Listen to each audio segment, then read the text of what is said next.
عمران خان کے سپورٹرز کہتے ہیں کہ آپ کو 4 سالوں میں اگر کرپشن کے لیے عمران خان کے خلاف ایک گھڑی ملی ہے تو یہ آپ کی ناکامی ہے۔ حضور بات ایک گھڑی کی نہیں، بات ان اخلاقیات کی ہے جو عمران خان نے 22 سالہ جدوجہد میں پاکستانی عوام کو بتائی کہ ہالینڈ کا وزیر اعظم جو اپنے آفس ہے وہ سائیکل پہ جاتا ہے، لیکن عمران خان خود ہیلی کاپٹروں کے اور پروٹوکول کے مزے لیتے رہے۔ آپ نے پاکستانی عوام کو بتایا کہ غریب اور امیر کے لیے عدل کا ایک نظام اور ایک پیمانہ ہونا چاہیے، لیکن آپ نے دیکھا کہ کس طرح ملک ریاض کی جو بند فائل ہے وہ اپروو ہوتی ہے۔ آپ نے کہا کہ جو ہے محمد رسول اللہ صلی اللہ علیہ وسلم نے کہا کہ میری بیٹی فاطمہ اگر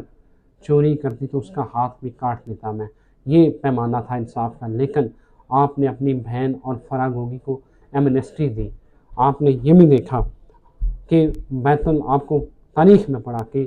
جو بیت المال تھا وہاں خلیفہ وقت جو وقت کا حکمران تھا وہ بھی کوئی چیز نہیں نکال سکتا تھا، لیکن آپ نے پورے کا پورا توشہ خانہ خالی کر دیا۔ حضور یہ بات ایک گھڑی کی نہیں ہے،